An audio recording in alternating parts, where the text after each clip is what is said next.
नमस्कार, मैं आरवी सिंह यादव और आप देख रहे हैं मेरा YouTube channel RV Singh Yadav editor. आज हम आपको मीडिया का पागलपन दिखाएंगे कि मीडिया कहाँ तक पगला चुका है।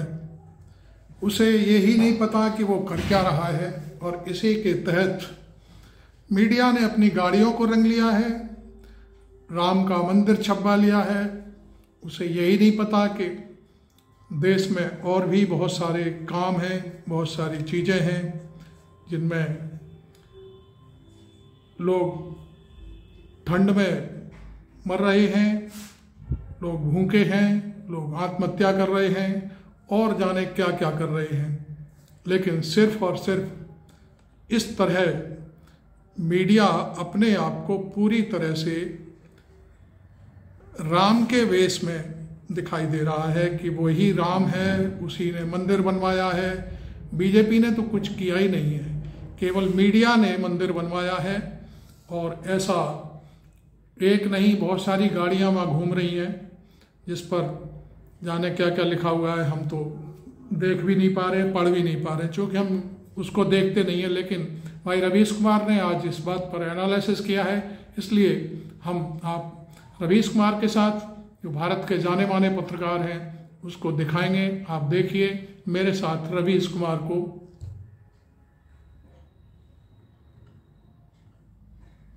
नमस्कार, मैं रवीश कुमार। शंकराचार्य क्यों नहीं जा रहे हैं, इस पर चर्चा नहीं है, मगर चर्चा इसी पर है कि कांग्रेस के वे 3 नेता क्यों नहीं जा रहे जिन्हें 22 जनवरी का निमंत्रण मिला था। कांग्रेस ने आज अपनी प्रेस कॉन्फ्रेंस में यह सवाल पूछा है कि शंकराचार्य नहीं जा रहे हैं तो उनके नहीं जाने के कारणों पर मीडिया में चर्चा क्यों नहीं है। दरअसल इसका जवाब सभी को मालूम है। संसद से 150 सांसद निलंबित कर दिए गए। मीडिया ने नहीं कहा कि लोकतंत्र की हत्या है। कांग्रेस के मात्र 3 नेताओं ने कहा बीजेपी का राजनीतिक प्रोजेक्ट बन गया है, इसलिए 22 जनवरी के कार्यक्रम में नहीं जाएंगे। मीडिया ने उन्हें हिंदू विरोधी बताना शुरू कर दिया। अगर आपको यह सब नहीं दिख रहा है तो आप भोले बन रहे हैं। बस आप कह नहीं पा रहे कि लोकतंत्र की इस हत्या में आप भी शामिल हैं। यह गाड़ी दिल्ली में देखी गई। इस पर भारत के एक बड़े टीवी न्यूज चैनल का माइक बना हुआ है। इस गाड़ी को देखकर कोई नहीं कह सकता कि इसका संबंध किसी न्यूज चैनल से हो सकता है। इस पर जो लिखा है उसे एक बार देख लेंगे तो फिर कोई शक भी नहीं रहेगा। इस पर लिखा है मंदिर वहीं बनाया है। यह वो नारा है जो बीजेपी और संघ के लोग दिया करते थे, मंदिर वहीं बनाएंगे।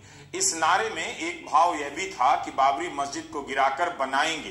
कोर्ट ने इस घटना को कानून का उल्लंघन और आपराधिक माना है, मगर मीडिया के एक चैनल ने इस नारे को इस तरह से लिख दिया जैसे जो कहते थे वो करके दिखा दिया। यह बात बीजेपी कह सकती है, मगर यह बात एक न्यूज चैनल की तरफ से कही जा रही है जिसका उदय 2014 के बाद नरेंद्र मोदी के भारत में होता है। जब भारत की पत्रकारिता इस तरह से हो जाएगी, एक पार्टी का नारा ओढ़ लेगी, उसके रंग रूप अपना लेगी, तो भारत में क्या बचेगा। यह भारत 24 नाम के न्यूज चैनल का पोस्टर है। लिखा है one nation one leader. BJP ऐसा पोस्टर लगाए तो हम समझ सकते हैं कि वो अपनी जीत का जश्न मना रही है, मगर एक न्यूज चैनल इस तरह के पोस्टर लगा रहा है और आप फिर भी नहीं समझना चाहते कि देश में क्या हो रहा है। यह गाड़ी और यह पोस्टर इस बात के संकेत हैं कि भारत में जनता नाम की चीज नहीं रही। अगर जनता होती, उसमें सही गलत का बोध होता, तो किसी न्यूज चैनल को 20 बार सोचना पड़ता इस तरह के नारे अपनी गाड़ी पर लिखें या नहीं। लगे हाथ आप एक और न्यूज संस्थान का पोस्टर देखिए। यह दैनिक जागरण का पोस्टर है। अखबार रामोत्सव मना रहा है, चर्चा कर रहा है राम राज्य का आधुनिक संदर्भ। आज मुख्यमंत्री योगी आदित्यनाथ ने भी जागरण के इस कार्यक्रम में हिस्सा लिया। जब देश का मीडिया इस तरह से बीजेपी की राजनीति में घुल मिल जाए, तब कुछ भी नहीं बचेगा। याद रखिएगा, यह किसी आपातकाल से भी बदतर काल है, जहां मीडिया एक व्यक्ति और एक पार्टी का प्रवक्ता बन जाने को गर्व से प्रदर्शित करता है। इसे पत्रकारिता का अधर्म काल कहा जाना चाहिए। जिसके पास इस तरह का मीडिया हो, या मीडिया इस तरह से हर तरह का पर्दा फेंक कर किसी के लिए सामने आ जाए, तो फिर विपक्ष नहीं, जनता के लिए भी लोकतंत्र में सांसें लेना मुश्किल हो जाता है। अगर जनता को लगता है कि राम के नाम पर यह सब सही है, तब फिर उसे राम के बारे में फिर से अध्ययन करना चाहिए। उनकी मर्यादा इतनी कमजोर नहीं थी कि कोई पत्रकारिता की तमाम मर्यादाओं को कुचलकर उनका नाम अपनी गाड़ी पर लिखवाकर राम भक्त बन जाए। कांग्रेस के सवाल का यही जवाब है कि शंकराचार्य के नहीं जाने पर गोदी मीडिया में डिबेट क्यों नहीं हो रहा। शंकराचार्य के सवालों से सहमत होते हुए ही कांग्रेस के 3 नेताओं ने 22 जनवरी के कार्यक्रम में जाने से इनकार किया। कांग्रेस का कहना है कि तमाम संस्थाओं के बाद अब धर्म क्षेत्र पर भी बीजेपी और आरएसएस ने कब्जा कर लिया है, इसलिए उनकी पार्टी के 3 नेता 22 जनवरी को अयोध्या नहीं जा रहे हैं। राजनीतिक दल तय करेगा। ये कभी सुना है कांग्रेस प्रवक्ता कि एक राजनीतिक दल तय करेगा कि मैं अपने भगवान से मिलने कब जाऊं, और मैं जाऊं या ना जाऊं, सुप्रिया जी जाएं या ना जाएं। मंदिर में न किसी को बुलाया जाता है, कम से कम इंसान द्वारा तो नहीं बुलाया जाता, और न किसी को रोका जाता है। न इंसान किसी को मंदिर में बुला सकता है, न इंसान किसी को मंदिर जाने से रोक सकता है। लेकिन एक उल्टी गंगा बहाई जा रही है। मुझे यह बताइए, किसी मंदिर का प्राण प्रतिष्ठापन जब किया जाता है तो उसकी एक तौर तरीका होता है, विधि विधान होता है, धर्मशास्त्र होते हैं। क्या यह कार्यक्रम धार्मिक है? अगर यह कार्यक्रम धार्मिक है तो क्या विधि विधान से हो रहा है, धर्मशास्त्र से कुछ किया जा रहा है? अगर यह कार्यक्रम धार्मिक है तो शंकराचार्य, चारों पीठों के हमारे शंकराचार्य, क्या उनकी सलाह से, उनकी देखरेख से इस कार्यक्रम का स्वरूप तय किया जा रहा है? चारों शंकराचार्य, चारों पीठ स्पष्ट रूप से कह चुके हैं कि एक अधूरे मंदिर की प्राण प्रतिष्ठापन नहीं की जा सकती। अगर यह कार्यक्रम धार्मिक नहीं है तो यह कार्यक्रम राजनैतिक है।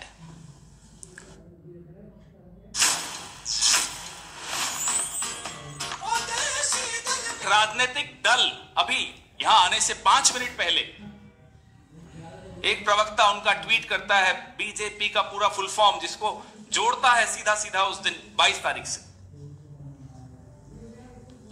एक राजनीतिक कार्यक्रम में मेरे और मेरे भगवान के बीच में एक राजनीतिक दल के कार्यकर्ता बिचौलिए बनकर बैठ जाएं, मैं ये बर्दाश्त क्यों करूंगा?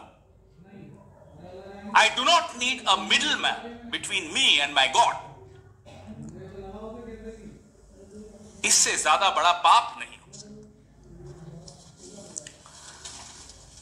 भाई आप पूरा एक संघ, पूरा एक संगठन अपने आप को मेरे धर्म का ठेकेदार बनाकर बैठा हो और विधि विधान में उनका विश्वास न हो, पूरी की पूरी इनकी आईटी सेल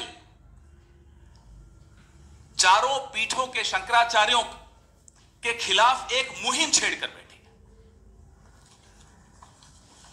है। इस पूरे प्रायोजन में, इस पूरे आयोजन में कहीं भी धर्म, नीति या आस्था नहीं दिखाई देती, सिर्फ और सिर्फ राजनीति दिखाई दे रही। यह मैं आपको बता दूं कि मंदिर में प्राण प्रतिष्ठा के लिए 22 जनवरी की तारीख का चुनाव, मैं ये जानना भी चाहते हैं, हम लोग सब जानना चाहते हैं, भारतीय जनता पार्टी ने कौन से पंचांग को देखकर किया? ये तारीख का चुनाव नहीं हुआ है, चुनाव देखकर तारीख चुनी गई। ये अंतर है, ये स्पष्ट है। एक आदमी के राजनीतिक तमाशे के लिए हम अपने भगवान और अपनी आस्था के साथ खिलवाड़ होते हुए कैसे देख सकते हैं? जब हमारे जो सर्वोच्च धर्मगुरु हैं हिंदू धर्म के, वो विधिवत रामनवमी को प्राण प्रतिष्ठा करना चाहते थे, तो फिर ये पूरा कैमरों की फौज लेकर आधी अधूरी प्राण प्रतिष्ठा करने वाले आप कौन हैं? ये हम बार बार पूछ रहे हैं। हैरानी की बात है, बचपन से सुनते आए कि भाई राम की वजह से हम इस दुनिया में आए, उनकी उंगली पकड़कर चलते हैं हम, लेकिन हमने विज्ञापन देखे कि कोई और है जो भगवान राम की उंगली पकड़ के चला रहा है। अरे आप कौन है साहब?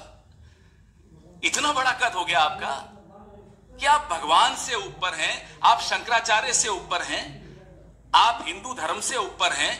आपने पूरे के पूरे अपने कैबिनेट में आप अकेले दिखेंगे, चुनाव आयोग पे आप नियंत्रण करेंगे, मीडिया पे आप नियंत्रण करेंगे, सीएजी आप नियंत्रण करेंगे, अब धर्म क्षेत्र में भी आप ही नियंत्रण करेंगे। वहां भी खत्म, वहां भी एक ही चेहरा दिखेगा। क्यों? आप कौन है? कांग्रेस का आधार यही है कि शंकराचार्य ने आपत्ति की है कि मंदिर का निर्माण अभी पूरा नहीं हुआ है। शास्त्रों के हिसाब से मंदिर में प्राण प्रतिष्ठा तभी की जाती है जब मंदिर पूरी तरह बनकर तैयार हो जाए। अगर 22 जनवरी के दिन मल्लिकार्जुन खड़गे, सोनिया गांधी और अधीर रंजन चौधरी का जाना इतना महत्वपूर्ण है तो यही तारीख चारों शंकराचार्यों के लिए क्यों नहीं महत्वपूर्ण है?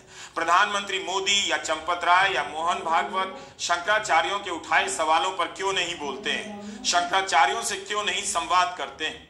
कांग्रेस के मीडिया चैनल ने पुरी के शंकराचार्य का एक बयान ट्वीट किया है जिसे हम दिखा रहे हैं।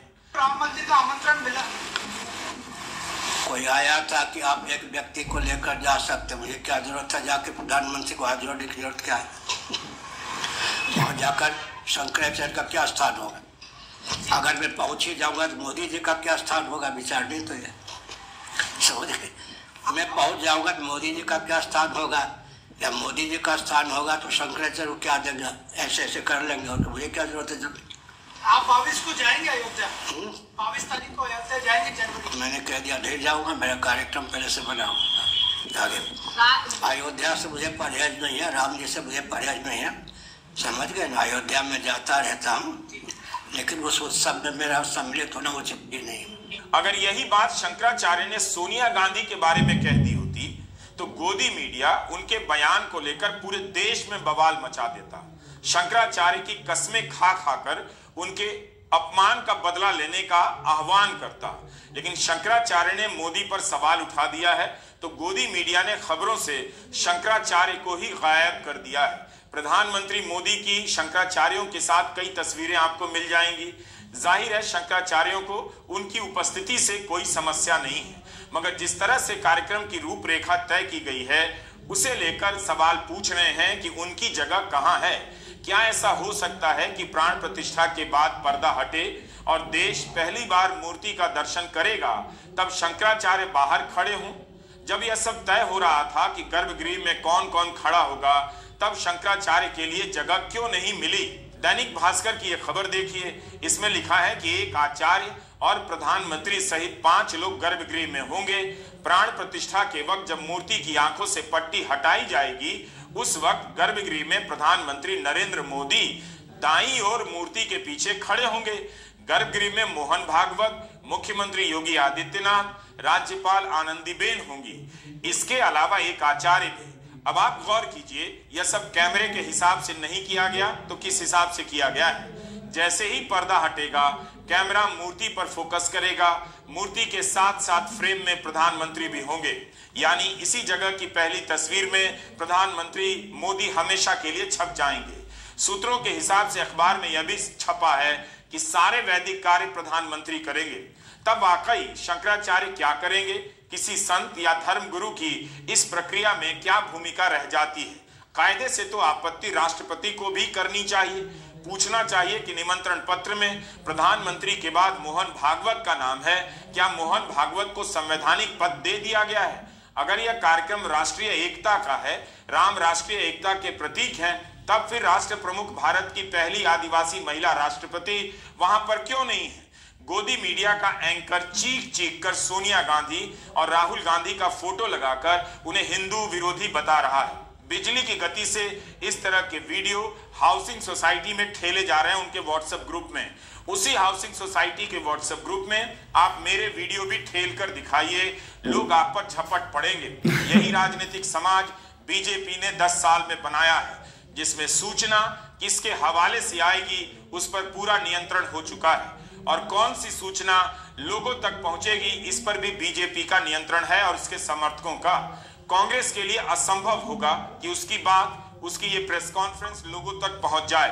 कांग्रेस के तर्कों या शंकराचार्य के सवाल गोदी मीडिया के रहते जनता तक विस्तार से पहुंचेंगे ही नहीं। गोदी मीडिया ने कांग्रेस की सुपारी ले ली है। एंकर चीख रहे हैं, हिंदू विरोधी बता रहे हैं। आज के भारत में गोदी मीडिया जिसे भी चाहे हिंदू विरोधी, देश विरोधी साबित कर सकता है। इसका काम यही रह गया है। इसके पास पत्रकारिता करने का साहस नहीं, तो उसकी जगह यही करना रह गया है। पिछले ही महीने राहुल गांधी 3 दिनों के लिए केदारनाथ में थे। क्या यह हिंदू कार्य नहीं है? वहां उन्होंने दर्शन भी किया, संतों से संवाद भी। यह वीडियो राहुल गांधी ने अपने चैनल पर डाला है और आज भी मौजूद है। मंदिरों में दर्शन करने के राहुल की अनेक तस्वीरें मिल जाएंगी, सोनिया गांधी और प्रियंका गांधी की भी। मीडिया ने राहुल गांधी की केदारनाथ की यात्रा को कोई खास नोटिस नहीं लिया, लेकिन जब प्रधानमंत्री मोदी केदारनाथ जाते हैं तो गोदी मीडिया उन्हें तपस्वी से लेकर धर्माचार्य की मुद्रा में पेश करने लग जाता है। जिस राहुल गांधी के मंदिर जाने पर मजाक उड़ाया जाता है, उन्हें चुनावी जनेऊधारी कहा जाता है, बीजेपी तरह तरह के सवाल करती है, उस राहुल गांधी से पूछा जा रहा है कि उनकी पार्टी के नेता राम मंदिर क्यों नहीं जा रहे। गोदी मीडिया और बीजेपी का तंत्र साबित कर देता है कि राहुल हिंदू विरोधी हैं, तब जब राहुल धार्मिक जगहों पर पूरी आस्था के साथ जाते हैं। कांग्रेस ने साफ साफ कहा है कि नहीं जाने के अपने तर्क हैं। पार्टी के नेता स्वतंत्र हैं कि वे दर्शन करने जाएंगे, जैसे कि 15 जनवरी को यूपी कांग्रेस के नेता और कार्यकर्ता अयोध्या जा रहे हैं। लेकिन उनका सवाल दूसरा है। उनका सवाल है कि बीजेपी और संघ ने पूरे कार्यक्रमों को हाईजैक कर लिया है। दूसरा, मंदिर का निर्माण अधूरा है। अधूरे मंदिर में प्राण प्रतिष्ठा चुनावी लाभ के लिए किया जा रहा है। धर्म जो है वो व्यक्तिगत आस्था का विषय है। कांग्रेस प्रवक्ता श्रीने हम में से हर व्यक्ति किसी ना किसी धर्म का अनुयायी है, धर्म के मूल्यों को लेके जीता है, धर्म के मूल्यों को लेके मानता है। तो जब धर्म व्यक्तिगत आस्था का विषय है तो उसका इतना विभत्स राजनीतिकरण क्यों किया जा रहा है? क्या उसका इतना विभत्स राजनीतिकरण होना सही है? ये पहली बात मैं आपके सामने मुखरता से रखना चाहती हूं।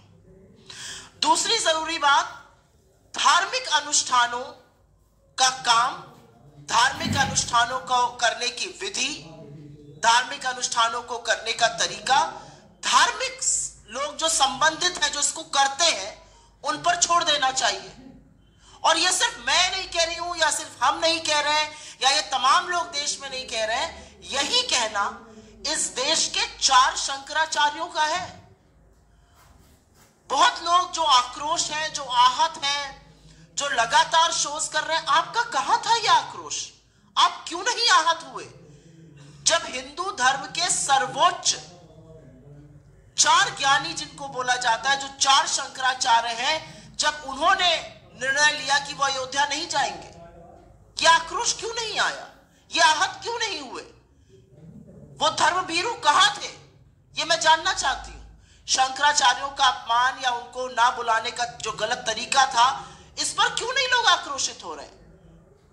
क्योंकि बहुत सारे लोग जो नए नए धर्मभीरू बने हैं, वो इस बात को नहीं मानते और ये शायद नहीं जानते हैं कि शंकराचार्यों का हिंदू धर्म में क्या महत्व है। ये चारों हिंदू धर्म के स्तंभ हैं। आदि गुरु शंकराचार्य ने 4 मठों की स्थापना करी थी और उससे एक तरह से पूरे देश को जोड़ा था। उत्तर में आपका जोशी मठ में, फिर पूर्व में आपका गोवर्धन मठ पुरी में स्थित, दक्षिण में श्रृंगेरी शारदा मठ और पश्चिम में द्वारका पीठ। और इन चारों शंकराचार्यों ने निर्णय लिया है कि वह अयोध्या नहीं जाएंगे और इस पर कोई आक्रोश नहीं है। क्या यह धर्म को आहत नहीं कर रहा है?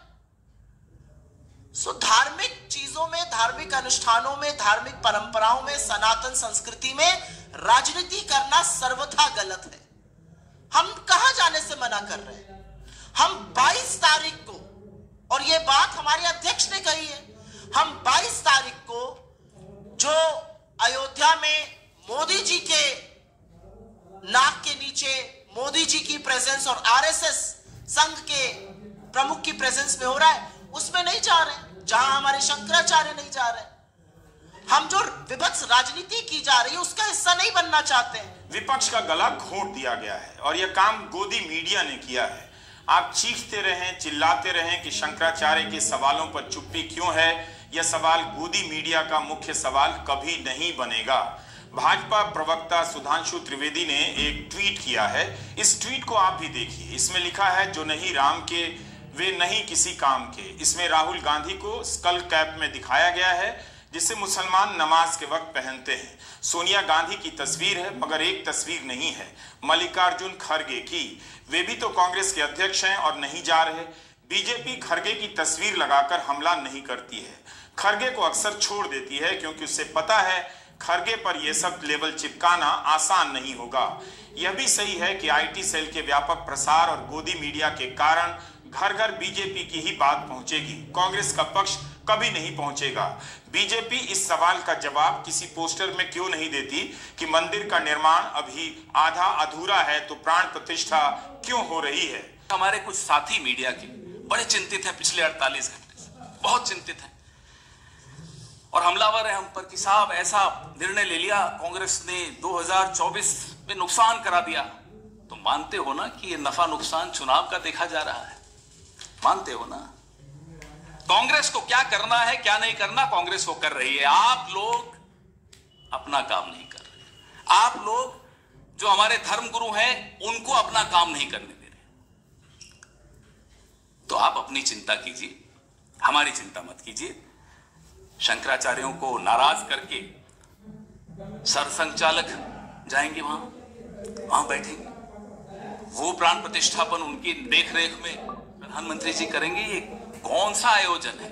इसलिए मैं फिर से दोहराता हूं, यह कतई धार्मिक आयोजन नहीं है। शंकराचार्यों ने धर्म शास्त्रों को लेकर सवाल उठाए तो आज प्रधानमंत्री नरेंद्र मोदी ने एक रेडियो संदेश जारी किया।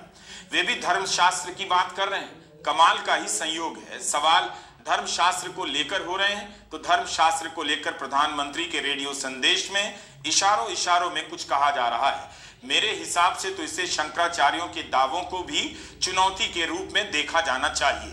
प्रधानमंत्री संदेश में कह रहे हैं कि वे जो भी कर रहे हैं शास्त्रों के हिसाब से और तपस्वी आत्माओं और महापुरुषों से जो मार्गदर्शन मिला है उसके अनुसार 11 दिन का विशेष अनुष्ठान आरंभ कर रहे हैं। सवाल हो रहा है कि अधूरे मंदिर में प्राण प्रतिष्ठा क्यों हो रही है, शंकराचार्य क्यों नहीं जा रहे। जवाब आ रहा है कि वे जो भी कर रहे हैं महापुरुषों और तपस्वी आत्माओं के बताए मार्ग के हिसाब से ही कर रहे हैं। हमारे शास्त्रों में भी कहा गया है, हमें ईश्वर के यज्ञ के लिए, आराधना के लिए स्वयं में भी दैवीय चेतना जागृत करनी होती है। इसके लिए शास्त्रों में व्रत और कठोर नियम बताए गए हैं, जिन्हें प्राण प्रतिष्ठा से पहले पालन करना होता है। इसलिए आध्यात्मिक यात्रा की कुछ तपस्वी आत्माओं और महापुरुषों से मुझे जो मार्गदर्शन मिला, उन्होंने जो यम नियम सुझाए हैं, उसके अनुसार मैं आज से 11 दिन का विशेष अनुष्ठान आरंभ कर रहा हूं। शंकराचार्य प्रधानमंत्री से सवाल कर रहे हैं। रेडियो संदेश में प्रधानमंत्री महापुरुषों से मार्गदर्शन मिलने की बात कर रहे हैं। कोई बता सकता है कि ये महापुरुष कौन है? क्या ये शंकराचार्य से भी बड़े हैं? उमा भारती कहती हैं कि पुरी के गोवर्धन मठ के शंकराचार्य जितना विद्वान कोई नहीं, लेकिन आज उस विद्वान संत के खिलाफ भी सोशल मीडिया में अभद्र बातें कही जा रही हैं। उसी पक्ष के लोग कह रहे हैं जो इस पूरे कार्यक्रम को बीजेपी और संघ के हिसाब से होने देने के पक्ष में हैं। यही नहीं, उमा भारती ने इंडियन एक्सप्रेस में कहा कि बीजेपी को अपना अहंकार छोड़ देना चाहिए। एक्सप्रेस में भी यह इंटरव्यू भीतर के पन्नों पर छपता है। मीडिया उनकी इस बात को हाथ तक नहीं लगाता, खबर जहां थी वहीं दम तोड़ देती है। बीजेपी नारे लगा रही है कि जो नहीं राम के वो नहीं किसी काम के। क्या 22 जनवरी को मंदिर आना ही राम के काम आना है? तब फिर प्रधानमंत्री मोदी ने क्यों अपील की कि 22 जनवरी को अयोध्या ना आए, अपने घर बैठकर प्राण प्रतिष्ठा का कार्यक्रम देखें। सभी को 22 जनवरी के दिन ही आना चाहिए। उनसे पहले श्री राम जन्मभूमि तीर्थ ट्रस्ट के चंपत राय ने तो मुख्यमंत्रियों और राज्यपालों से अपील की कि वे 22 जनवरी को ना आए। कई खबरें आपको मिल जाएंगी। चंपत राय ने कहा कि राज्यों के सीएम, राज्यपाल और राजदूत, इनके साथ संवैधानिक प्रोटोकॉल होते हैं। 22 जनवरी को इनकी सेवा ना हम कर पाएंगे, ना ही यहाँ का प्रशासन। जिन्हें चंपत राय ने निमंत्रण नहीं दिया, क्या उनकी राम की भक्ति कम मानी जाएगी? कई लोग तो निमंत्रण ना मिलने पर भी कह रहे हैं 22 जनवरी के बाद जाएंगे। तो क्या बीजेपी उनके पोस्टर लगवा रही है शहर शहर में कि देखो ये होता है असली भक्त? तब फिर उद्धव ठाकरे का पोस्टर बीजेपी लगवा दे, जिन्होंने कहा है कि 22 जनवरी को वे नासिक के राम मंदिर में दर्शन करेंगे। शंकराचार्य नाराज है, यह एक तथ्य है, मगर धर्म के नाम पर बीजेपी के साथ चलने वाली जनता उनके साथ नहीं है, मोदी के साथ है।